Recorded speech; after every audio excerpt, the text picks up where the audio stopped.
This clip is brought to you by SaveWithConrad.com.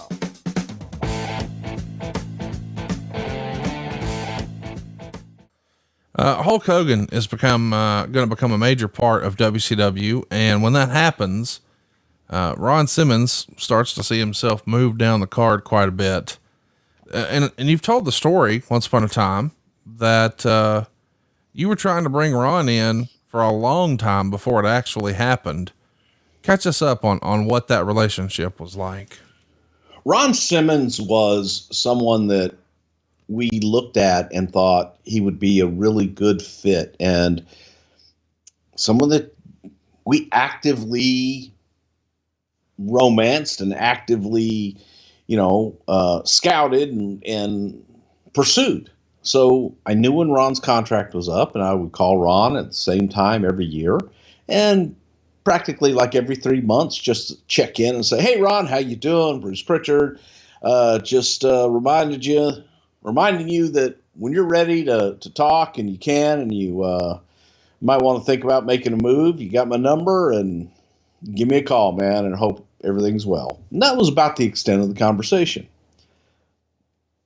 Then, lo and behold, one day it was, I think Ron had already retired. I think Ron had already hung up his boots in WCW and was thinking about getting out of the business and working at Coca-Cola. So I stayed on him and said, "Ron, hey, you got at least one last run up here before you hang the boots up for good." So we got to the point where Ron was willing to listen. Ron was looking at, yeah, man, maybe I need to talk to these guys, at least talk. So, when you make an acquisition like this, or you're making an overture like this, you're at least floating it past Vince, I'm sure. What did Vince think of Ron? Well, yeah, of course I was passing it by Vince, and Vince was interested in Ron, and Vince was even more interested in Ron at this point, really in his career, because Ron hadn't been on WCW for a little while anyway. So Vince was as active in pursuing Ron as anybody. I know this sounds silly, but I can't help but ask. Was it always apparent that Vince sometimes, shouldn't say always, sometimes, I'm trying to find a way to tiptoe here, but it feels like at times Vince would feel like certain talent had a quote unquote stink on them of another promotion, and he would rather it just be his own idea. And obviously, Vince better than anybody probably listening to this, but we've heard for years that, Vince only wants to push his own creations. And I wouldn't necessarily say that's the case, but we've seen exceptions to that rule, of course. But when a guy you just mentioned right there, he was more interested because he wasn't on TV, or fresh off of the WCW TV. Can you expand on that line of thinking from a Vince McMahon point of view? Well, I think that more than anything, that Ron didn't have WCW and a contract looming in the background that would deter him. I think that there was a bit of disinterest because there was always, well, I'm going to renew with WCW, or I'm going to stay where I am. He had already ended his relationship with WCW, and that wasn't an issue.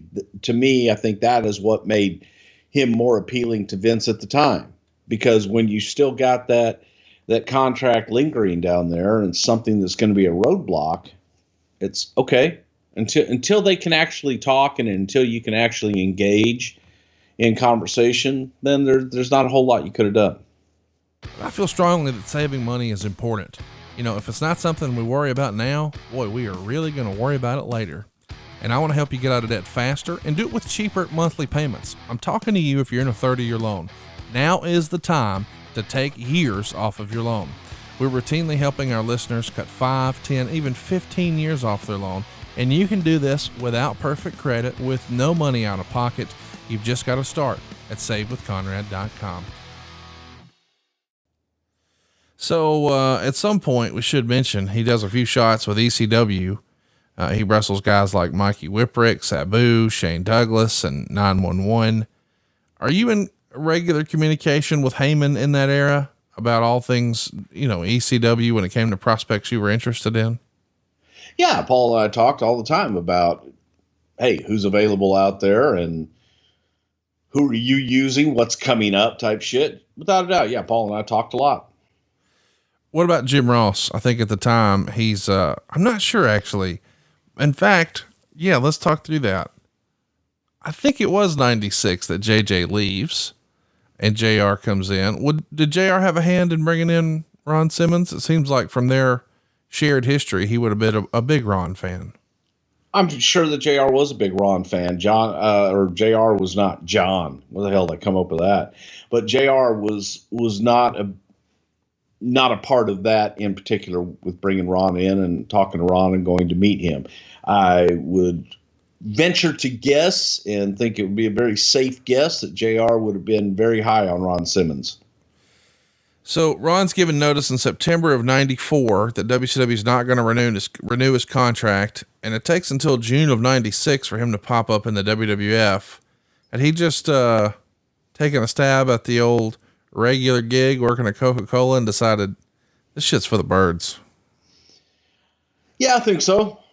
Yeah. I think that the lure of coming back and having that last run in a new area, I think that appealed to Ron a little bit. Plus, I think that being out in the civilian world, if you will, wasn't something that once he got in it, that he was really excited about.